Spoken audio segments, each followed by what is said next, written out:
Welcome, all you adventurous readers, to the epic worlds of Alfred Döblin, where we explore the life and works of this fascinating but little-known early 20th century writer, brought to you by the website beyondalexanderplatz.com. Okay, whenever you're ready. Okay, welcome everyone to episode 5 of our podcast. In this episode, we're going to look at Döblin's life in the few years before to the few years after the First World War, roughly 1912 to 1922. Fantastic. So we're going to continue focusing on his life then and his activities as a writer and the participant in the cultural life of the early 20th century Germany. So in our first episode, we did a biography of him. We looked up to 1900, so when he left school and began to study medicine. So we're leaving a little bit of a gap. I mean, we can allude to that first decade of the 20th century when he was really, as you said, he withdrew from the struggle for so-called existence by working in hospitals, doing laboratory work in the evenings, and basically just, looking around and thinking, how do human beings really behave? How much does medicine really understand about human beings? Mm-hmm. But from a literary point of view, the interesting period then becomes from about 1912, when he had this damburst of creative energy. And that was for the 3 Leaps of Wang. Yes, that was the first big production from this enormous release of mental energy that he'd been accumulating for the previous decade. Ah, okay. So we know that he is newly married to Erna. Yes, so in 1912, yes, he gets married at the beginning of the year. His the first son born to him and Erna comes along in October of 1912. He's researching very vigorously for this topic that he's chewing over inside, exploring museums and the literature and so on, getting a sense of how to shape his epic story for Wang Lun. Mm-hmm. He's also very busy engaging with the avant-garde in Berlin, which was very vigorous from about 1910 onwards. New journals being founded. He helped found the leading journal called Der Sturm. Mm-hmm, mm-hmm. There were 2 big art exhibitions of modernist art, mm-hmm. which affected Döblin very greatly. He was extremely enthusiastic about the way that artists were putting together kind of lots of clashing collages of mm-hmm. all the different influences that modern life was finding itself affected by. So he's at the centre, really, of this creative energy, surrounded by like-minded people. I wouldn't necessarily say like-minded people, because they were a very disparate bunch. Okay. And he engaged in very vigorous polemics in the pages of Der Sturm with the leading Italian futurist writer called Marinetti, who was very excited by aeroplanes and racing cars and wars and dropping bombs on people and so on. And Döblin eventually posted a very vigorous essay saying, well, you guard your futurism, I'll tend my Döblinism, because he thought the whole approach to where modernist writing should be leading to, mm-hmm. Marinetti was going down a false path. Okay. And Döblin's idea was that the text should be as concise as possible and as he says as free from images as possible, because the words have to do the work. If you're introducing similes and so on, then the reader has to start trying to think, well, how does that link up with this other thing and so on. So it's the writer's job now to set things down as clearly as possible to represent the reality of the world that the text is supposed to be representing. Interesting. Yeah. Okay, that's really interesting, because especially when we're teaching creative writing at schools, we look out for do they have metaphors? Do they contain similes? Da, da, da, da. So it's interesting the route that he was taking then. Yes, and it'd be interesting to follow through in his writings how far he himself kept in his creative writing to the theoretical precepts that he was setting down in these essays. Right. Okay. And so, how did he? How far did Wang Lun provide kind of a test bed for those ideas? Oh, very. It was very firmly. It was a test bed because it was the first major work of fiction produced by anybody within this circle of all these fermenting modernist ideas. You know, where they were meeting in cafes and clashing and exchanging ideas on what modern art should be doing and so on. And a lot of very short form poems, for example, or little short form sketches. Wang Lun was the first long form Epic work of literature coming out of this ferment.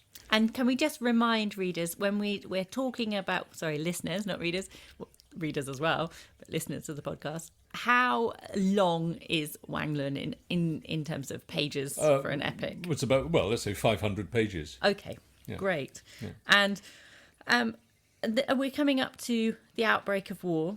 Yes. Of the First World War. The First World War, yes. So it's very interesting because from August to December of 1914, I mean, the war broke out in early August, but from August to December of 1914, Döblin wrote another novel. Oh, wow.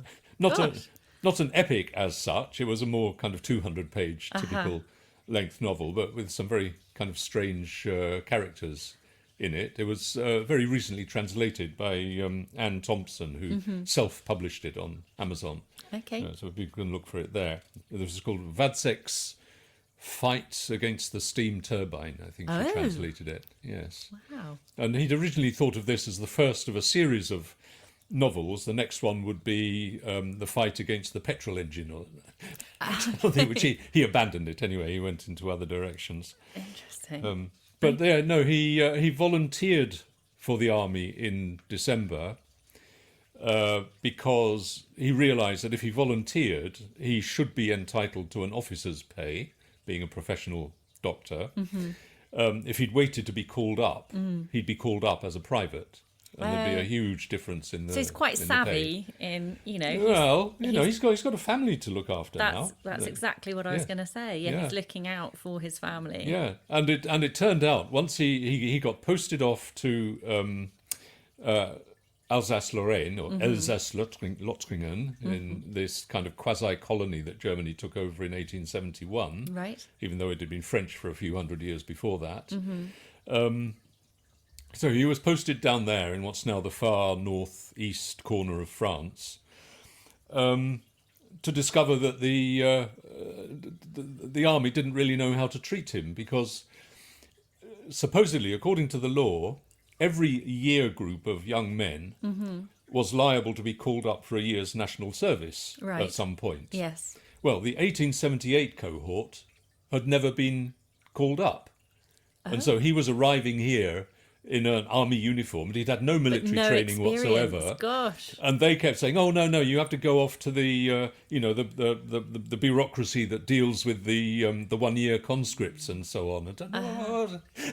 So he was sort of left. I'm really not quite sure what happened to him in terms of salary and so on, but he wasn't promoted to be an assistant doctor until right at the end of the war. So this annoyed him considerably. Just to clear up in my mind, then, so he enlisted as a medical doctor, a professional medical officer, a military doctor. Yes. Got you. Yes. Okay, that makes more sense. I was thinking, oh gosh, yeah, how do you do that if you don't have any experience? But yes, that makes a lot more sense. No, and of course, the army was desperately short of doctors, of course. Yes. At that time, the fighting on the Western Front was bedding down into its 4 years of slaughter. And you've got fighting on two fronts. Yes, well, I mean, so you've I got think Russia as well as France. He was quite fortunate that he was never posted to the other direction, but quite a lot of army units and things were sort of sent backwards and forwards from one front to the other. Why do you say he was fortunate that he wasn't posted to the other front? Because in 1915, Erna came from Berlin to join him in Saargemund, where he was posted, along with their second son, who'd been born in the interim. And then in, I think it was 1917, the third son was born to them. So, the family were there with him in this hospital town, yes. Ah, right. Okay, that's really interesting. And so they're forging their way together, forging a path together. And what effect did I want to kind of go on now to 1916. So Wang Lun has been published. Yes, eventually it was distributed in early 1916, and it drew lots of reviews, mostly pretty enthusiastic and wondering, was this actually a translation from the Chinese? Had the writer lived for many decades in China? So the kind of the authenticity, the reality that was coming through the text by this writer who'd never been closer to China than the Museum of Anthropology in Berlin. So Wow. this was a good testament to his working method of delivering His reality to the research, reader yeah. through the really targeted notation, using words and adjectives and nouns in the proper places to bring out much. a very solid world. Very much so. So you would say it did certainly cement his reputation as a writer. It alerted a lot of people to this up and coming. Well, he was almost 40 at this time, of course, but this up and coming writer was obviously a significant figure. So, I mean, for example, the editors of journals now started pestering him for contributions and essays and so on. And all this time, war is still Oh, raging the on. war is raging. They were within earshot of the guns of Verdun. You know about the Battle of Verdun? I don't know. Right. Well, for almost for a whole year, the German High Command had the intention of bleeding the French army to death Goodness. by forcing them to defend this kind of way into central France, Right. around Verdun. And they were bringing huge numbers of troops and artillery and trying to bash it. And the French realised that if they lost this pass, the Germans were going to come around the back sweep and they'd probably be defeated. And so they were pouring equal numbers of soldiers and artillery and things to beat off the Germans.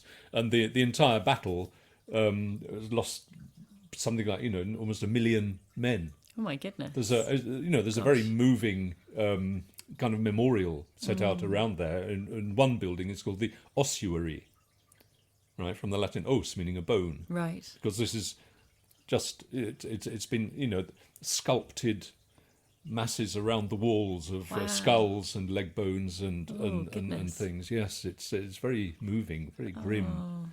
Yeah. But they could hear the guns thundering away. I mean, Alfred likened it to sort of a neighbour pounding his sofa. You could feel it through the walls. Goodness. War is such a terrible thing for everybody concerned. Well, his attitude definitely changed during the war. Right at the beginning, in December, just about the time he was joining up, there'd been an international outcry at these barbarian Germans who were shelling a medieval cathedral at Reims.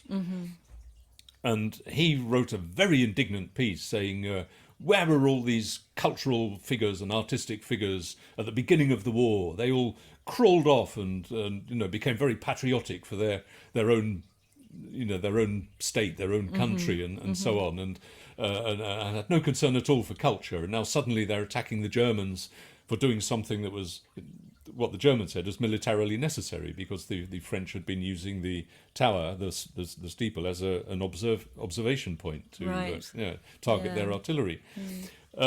So there was you could see in this essay, you could see some kind of patriotic hysteria, you could say, but he was also making some very apt and fair comments about the way that the foreign powers had been dealing with Germany in the years before the First World War. Interesting. Okay. But during the war, he definitely changed his view, and he really started to realise he could not withdraw from thinking about politics and thinking about the national cultures that produce such kind of politics. And so how did his attitude to the war change then? Well, I mean, he hated the whole thing, and he hated the militarism. He'd always been offended by the militarism and insistence on obedience to the state and so on, all the way through his schooling. And this now, he did have some conflicts with his military superiors at one point in the during the war, because he thought the patients were being deliberately starved, and he couldn't get anywhere with his local higher ups, and so he went to the regional command over the head of the local hospital administration.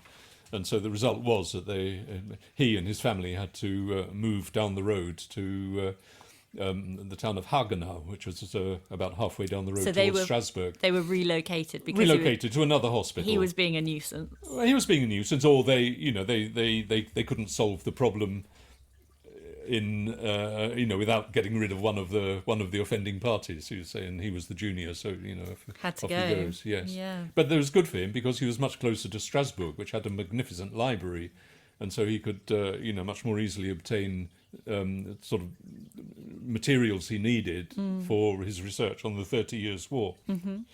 And so 1918 came. How did he respond to German defeat? Well, this was an incredible week of upheavals, because nobody had expected the emperor to run away, the Kaiser to run away. Nobody had expected the social democratic leader to be proclaimed the leader of a republic from a balcony in Berlin. There was no kind of constitutional authority to have done that. And you had the Allies insisting on the Germans withdrawing according to an extremely tight timetable. So troops are sort of pouring in because this is the only bridge across the Rhine for about 100 miles, right, near Strasbourg. So this was a real choke point in trying to evacuate hundreds of thousands of soldiers, as well as a lot of the Germans who'd been living in Alsace-Lorraine since 1871 and now had to sort of become refugees because this area was going to become French again. So he watched this. He watched the breakdown of discipline among the troops. The troops came marching along, without their hats on and waving red flags, and so we've taken the guns off the officers, and so we're not going to listen to officers anymore. And in one way, he was horrified by this because it's a breakdown of discipline. It's in Germany is very strong on order. Everything must be in order. So even someone like him, who'd been opposed to the militarism and strict discipline that was expected of the citizen, and obedience to the state, he was affected somehow in his stomach at this lack of discipline. But then the other thing that struck him was the so-called revolution and the revolutionary claims seemed to have nothing to do with politics. It was all about, when are we going to get fair wages? When are we going to get enough to eat? When are they going to stop punishing us for minor infractions? And, this kind of little daily harassments of life was what these supposed insurrectionary revolutionaries were after. They didn't have the kind of big picture that Lenin was able to hurl from the podium at the Russians, about the class warfare, and they just wanted to get on with a decent life. And it's very interesting how he wrote several essays in late 1918, early 1919 that were published in Berlin journals, describing the weeks of breakdown and evacuation and so on. And then 20 years later, he turned it into rather magnificent fiction as the first volume of his big epic called November 1918. The first volume's never been published in English because for some reason the translation that was produced in the 1980s left out that first volume, but I have translated it, and I'm having some discussions with my publisher. Hopefully it may come out later this year. Oh, exciting, interesting. Okay, brilliant. And so things were settling down in the early 1920s.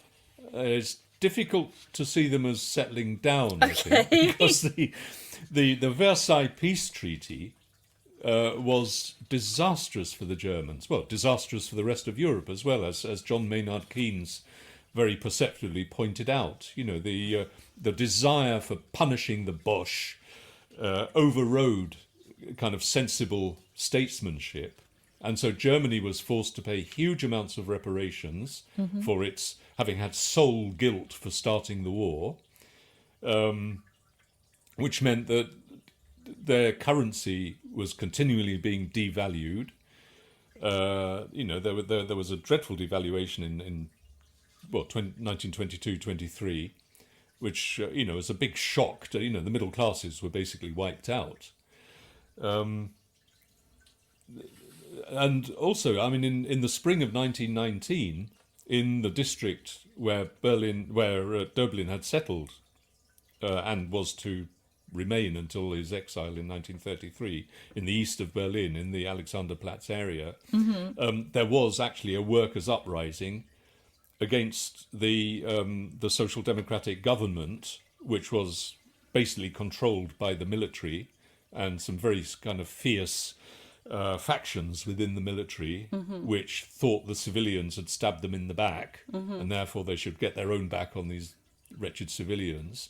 And so this revolt in the Lichtenberg area of Berlin was put down with extreme savagery. I mean, they even used aeroplanes to bomb the streets. Oh, wow. And artillery to bomb the streets. Right. Döblin's own sister, Meta, was killed by shrapnel from a grenade during the fighting. Goodness. She'd gone out into the street to get milk for her children During this and revolution. got a bit of shrapnel in her sides. You know, they laid her down. She felt faint when she got home, and they laid her down in bed. Didn't know what was wrong with her, and basically she bled to death. Oh, gosh. Yeah. And so that must have had a massive impact on Döblin again. Oh yes, and of course his mother was also living in this area, and she was very old and shaky by this time, and she was devastated by the news. Yeah.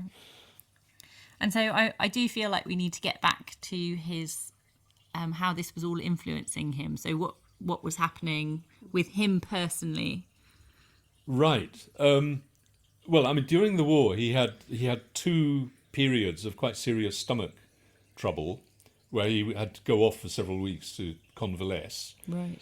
And he used this time to really focus on his next big topic for an epic, Right. which was the 30 Years' War. Okay. Right? He was convalescing and walking through a forest near Heidelberg, I think this was.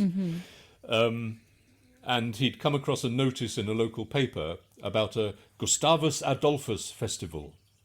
You know about Gustavus Adolphus? I don't, no. He was the Swedish king, Okay. a very, very pugnacious character who loved nothing more than dashing off into war. He'd had a nice war with Poland, and then he could see Germany was in such a mess, and he thought, I'll go dashing off into Germany and have another war there, Right. pretending to be the protector of the Protestants. Okay. But in fact, he was very kind of dismissive of the Protestant princes who didn't really want his army coming through their territory and causing turmoil. But several Protestant areas in Germany would have an annual Gustavus Adolphus festival, you know, obviously because, you know, it's us Protestants against those nasty Catholics. Okay. Kind of thing. But they had this vision of the Swedish fleet sailing through the trees towards him. Right. Which was, you know, another one of these kind of triggers that somehow, He thinks, you know, right. acted within his mind. Yes, I can make a story out of this. Yes, and he then said, right, you know, he'd been casting around for his next topic. He'd been looking at Byzantium, for example, the Crusades, the Norman kingdoms in Syria and Sicily, and so on. So he was definitely looking sort of back, you know, medieval and so on. But I mean, with all these guns booming away on the Western Front, Yes. you know, the 30 Years' War then crystallised as being a very sensible kind of theme to aim at. And now from that, is that what Wallenstein? This was Wallenstein, yes. Okay. And he had some good. So because he was able to get sort of reader privileges at libraries in Strasbourg and in Heidelberg and so on, he was able to obtain all kinds of quite obscure materials from the 18th century, including sort of books of sermons. I mean, in Wallenstein, there's a couple of gloriously gory sermons, aimed at drumming up support for the war and so on. So he said sometimes he just wanted to incorporate whole books into his text. So this is the new big project. Exciting. Yes, very big. I mean, this turned out to be 900 pages in 2 volumes when it was published. So actually far bigger than Wang Lun. Nearly twice the size. Yes.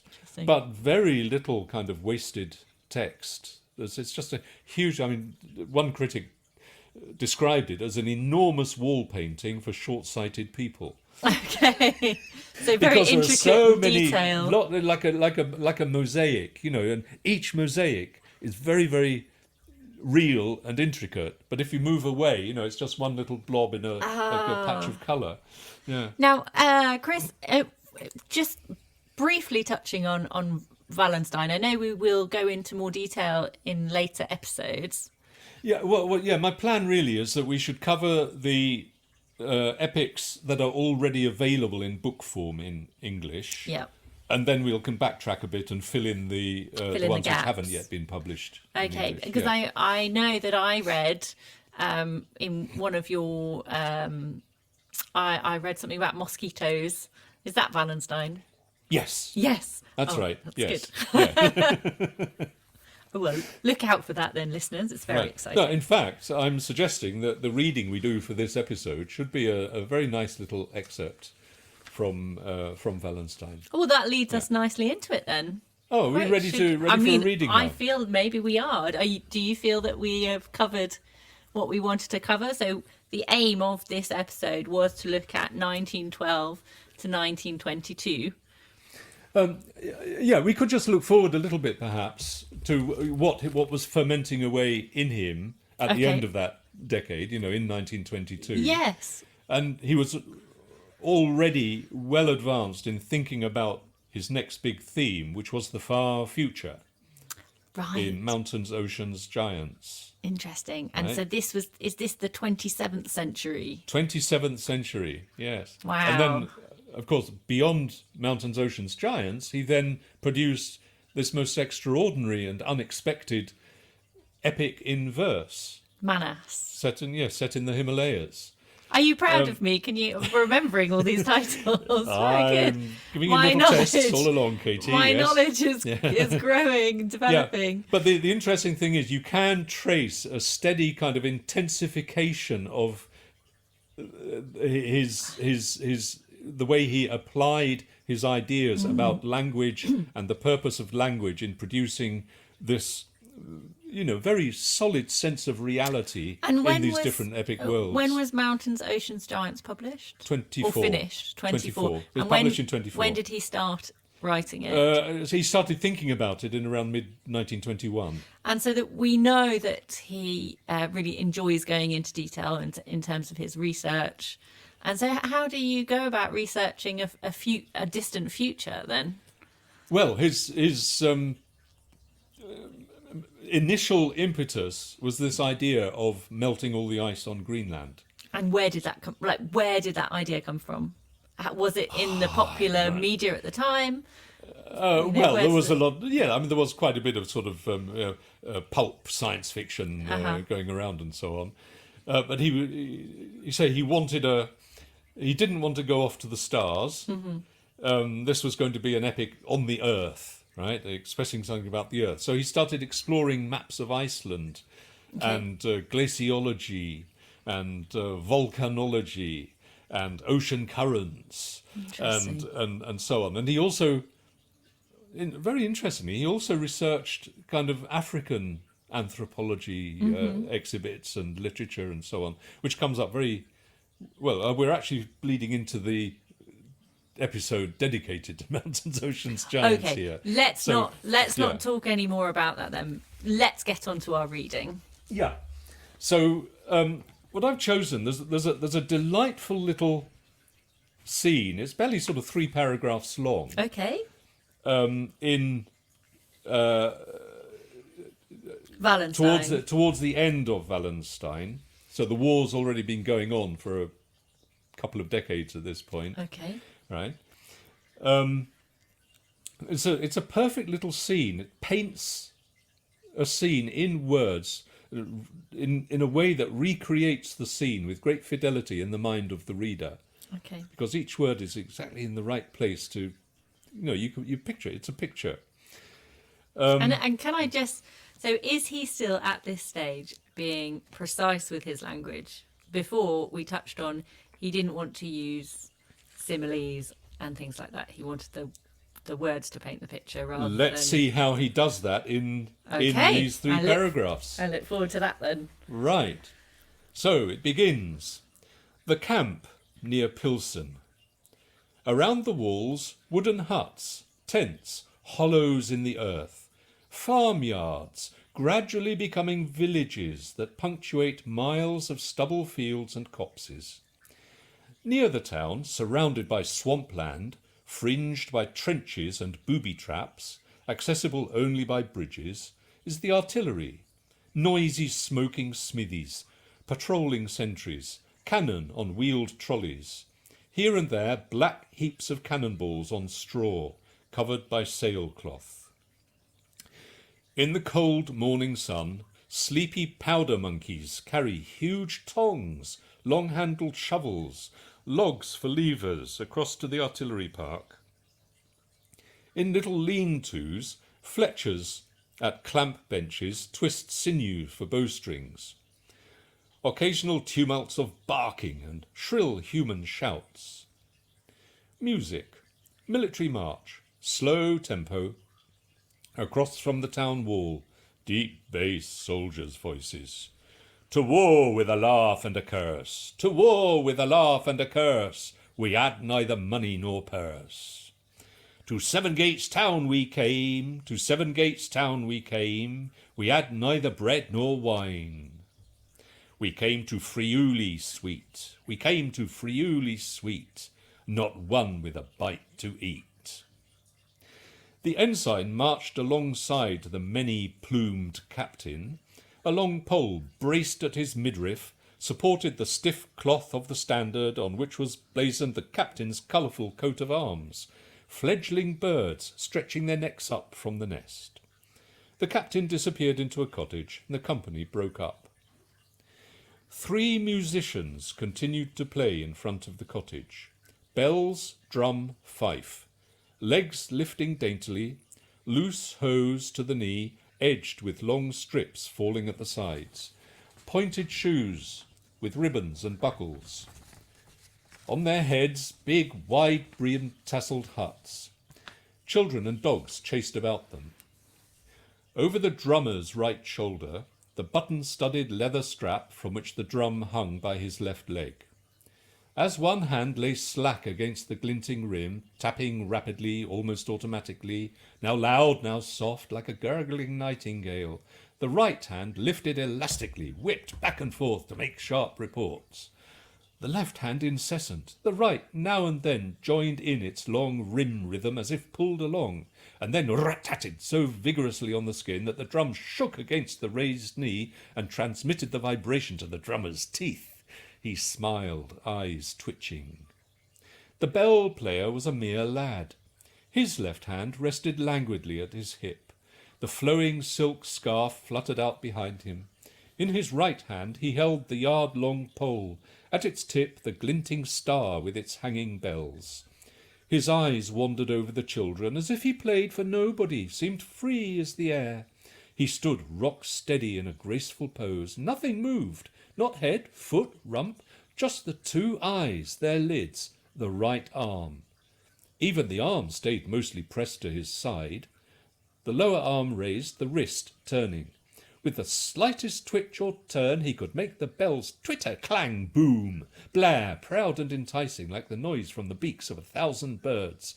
And when he swung his pole high as if raising a standard, shifted his legs, he lowered his head, gazed defiantly at the points of his shoes. The fife took the lead. It rested on the bandolier over his right shoulder. The piper stood still, attending to the melody. His mouth, his nimble fingers, gambolled, lifted, pressed onto the hollow tube. They excited it, soothed it, caressed it like a beloved pet. He gazed soulfully from dark eyes. Wow. Gosh, as you were reading that, I was thinking it's very much like audio description, isn't it? For say, like visually impaired audio description. He's so intense for every single little detail. It's almost, I mean, you said, so he was quite poor-sighted himself. Yes. It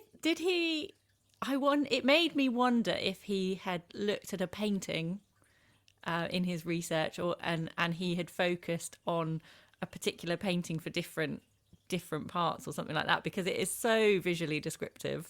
Yes, I'm not sure what his... he'd obviously attended very, very closely to the way that musicians actually operate their instruments and so on. I mean, it's very direct, isn't it? It seems like there's nothing second-hand in there. It's all, very directly observed. It's really interesting. Yes. Yeah. I can imagine as well, for some people, it might be a bit intense in terms, it might be overwhelming. It takes, when you're wanting to finish a book or something, or not necessarily finish a book, but when you're wanting to move the story along, so much focus on detail can be quite consuming, quite... Well, this is... Part of his technique was this kind of single, isolated, very vivid scene will be followed by several pages of action or narrative progress. Okay, so he's changing pace with his words then. Yes. Interesting. Yeah. But is he still? I know we talked in the 3 Leaps of Wang Lun. We were talking about how almost cinematographic. What's the word? Cinematographic. Yeah, I was about to mention that. Yeah. With the large sweeping landscapes. But I was going to say that the first paragraph is a camera panning across a landscape, isn't it? Yes, yeah. And then it's like focusing in on detail. Yes. Interesting. Well, thank you. I mean, that was great. I feel that it's a good place for us to come to a close. I look forward to episode 6. Okay. Can we touch on what that will be coming next? Well, I think we need to talk about Mountains, Oceans, Giants. Oh, great. Because it's already been published. Yes. And it's had a couple of, quite positive reviews. Our next epic. Yeah. Perfect. And that was published in 1924. Published in German in 1924. Yes. And then in English almost a century later in 2021. Okay, good. All right, let's stop there then. Thank you so much, Chris. That was a really great episode today. Okay, thank you, Katie. Yeah, good. I think we're a bit more relaxed than we were in the first episode. We're getting into our stride now. Yes. Well, it's goodbye from me. And goodbye from me. Till next time. We hope you've enjoyed this episode of the Epic Worlds of Alfred Döblin. Join us next time to explore more about this fascinating writer's life and works. Meanwhile, visit the website beyond-alexanderplatz.com for posts about Döblin and some of his unjustly neglected contemporaries, as well as downloads of translations. So until next time, happy reading!